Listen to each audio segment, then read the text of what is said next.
Wake up. Work. Eat. Phone. Sleep. Repeat. If you just read that and felt more recognition than you'd like to admit, this video is for you. Because there is a significant difference between living and existing, and most people don't realize which side they're on until it's far too late. Existing is when you get through the day but don't feel anything particularly special about it. Living is when there are moments in the day that make you feel genuinely present, not always happy, but actually there. Psychologist Martin Seligman, the father of positive psychology, defines a meaningful life through his PERMA model: positive emotions, engagement, relationships, meaning, and accomplishment. Not constant happiness, but true fulfillment that comes from all 5 of those elements together. There are signs that you're existing more than you're living.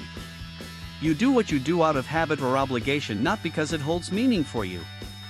You postpone real living by waiting for the promotion, waiting to have enough money, waiting for perfect conditions. You're constantly busy, but when you sit still you feel empty. You can't remember the last time you were genuinely excited about something. Why does this happen? A large part of it is hedonic adaptation, the brain's ability to return to an emotional baseline after any positive or negative event. You buy a new car happy for a few weeks, then back to your old baseline. You get promoted excited for a few months, and then it just becomes normal.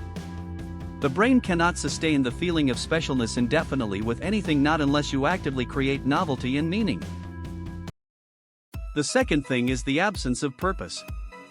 Researcher Viktor Frankl, who survived Nazi concentration camps and later wrote Man's Search for Meaning, discovered that people with a reason to live can endure almost anything. The question isn't what do I want? It's what am I serving that is larger than myself?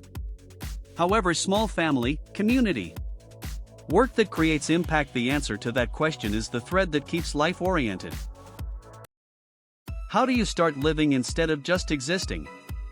Not by overhauling your entire life in a single day, but by asking yourself this question each morning: what today will make me feel genuinely present? One real conversation. One moment paid enough attention to be remembered. One small but meaningful action. Accumulate enough of those moments and the line between existing and living begins to shift. You don't need a perfect life to truly live. You just need to be present enough to feel the one you already have. Like and subscribe if this video touched something you'd felt but couldn't name. Comment below. Are you living or existing, and what would change that for you?